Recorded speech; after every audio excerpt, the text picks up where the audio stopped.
আসসালামু আলাইকুম রহমতুল্লাহ। প্রিয় দর্শক, আপনারা স্ক্রিনে দেখতে পাচ্ছেন ব্রেকিং নিউজ।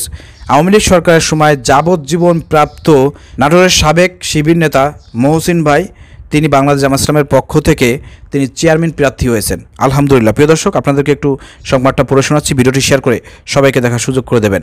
যে ব্যক্তি গত এক বছর আগেও আওয়ামী লীগ সরকারের সময় তিনি এবং তার বাপ সহ আরও জামায়াত ইসলামের প্রায় 11 জন, টোটাল মনে হয় 13 জন যাবজ্জীবন তাদের সাজা হয়েছিল। প্রিয় দর্শক, তাদের জীবন ছিল অনিশ্চয়তার মধ্যে দিয়ে, কিন্তু নিয়তির কি খেলা দেখেন। আল্লাহ রাব্বুল আলামিন এক বছর পরে এসে এই মহসিন ভাইকে মুক্ত করেছেন এবং তিনি বাংলাদেশ জামায়াত ইসলামের চেয়ারম্যান প্রার্থী হিসেবে তিনি বর্তমান সিলেক্ট হয়েছেন। প্রিয় দর্শক, আলহামদুলিল্লাহ। আগামী স্থানীয় নির্বাচনের জন্য বাংলাদেশ জামায়াত ইসলামী কর্তৃক লালপুর উপজেলার 10 নং কদিম চিলান ইউনিয়নের চেয়ারম্যান প্রার্থী হিসেবে মনোনীত হয়েছেন বাংলাদেশ ইসলামী ছাত্র শিবিরের নাটোর জেলার সাবেক সভাপতি, বাংলাদেশ জামায়াত ইসলামের লালপুর উপজেলার সম্মানিত অ্যাসিস্ট্যান্ট সেক্রেটারি মোহাম্মদ মহসিন আলম ভাই।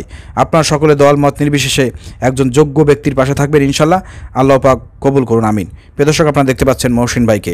আপনাদেরকে দেখেছিলাম গত কয়েক টার্মিনাল, আমি ভিডিও করেছিলাম যে এই অন্তর্বর্তীকালীন সরকার ফ্যাসিবাদ মুক্ত একটি বাংলাদেশেও এই মহসিন ভাই দীর্ঘ 7-8 মাস কিন্তু জেল খেটেছেন এবং তাকে আদালতে তোলা হয়েছিল, সেখানেও তার হাতে পায়ে ডান্ডাবাড়ি পড়া ছিল।